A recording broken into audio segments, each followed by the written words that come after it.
Survey రిపోర్ట్లు వచ్చాయి, నీకు బాగాలేదు అన్నాడు. ఎవరు? ముఖ్యమంత్రి అన్నాడు. దానికి ఆ ఎమ్మెల్యే అన్నాడు, నాకు బాగలేదంటావేంటి, నేను 24 గంటలు ఊరిలో ఉన్నానంటే కాదు కాదు సర్వే రిపోర్ట్ అన్నారు. ఏ సర్వే రిపోర్ట్ వచ్చిందో నాకు తెలియదు. నేను 24 గంటలు ప్రజలతోనే ఉన్నాను. నేను ఎక్కడ కూడా మర్డర్లు చేయలేదు, మర్డర్లు చేసిన వాళ్ళని సపోర్ట్ చేయలేదు.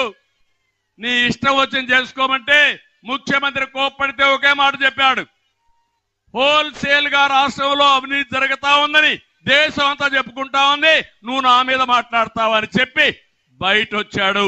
తిరుగుబాటు వైఎస్ఆర్ కాంగ్రెస్ పార్టీ ఎమ్మెల్యేలో ప్రారంభమైంది. ఎన్నికల ముందే ఈ పార్టీ ఓడిపోతుంది, ఎన్నికలు అవుతానే ఖాళీ అయిపోతుంది. ఆ పార్టీ ఉండదు తమ్ముళ్ళు, గుర్తుపెట్టుకోండి. నేను అందుకే ఒక్క విషయం మిమ్మల్ని అడుగుతున్నా. ఈ రోజు నేను వచ్చింది మళ్ళా మాకు అధికారం కోసం కాదు, ఈ రాష్ట్రాన్ని కాపాడుకోవడానికి మీరందరూ ముందుకొస్తారా లేదా అని మిమ్మల్ని అడుగుతున్నా. నిన్న ఒక్కరోజే 4 సంఘటనలు మీరు చూశారు. ఒక ఆడబిడ్డకు రక్షణ లేదు. ఒక వ్యక్తి ప్రజాస్వామ్యంలో ఇష్టమైన పార్టీలో పనిచేయడానికి వీలు లేదు, బానిస జీవితాన్ని గడపాలి. ఒక ఎస్సీకి న్యాయం జరగదు.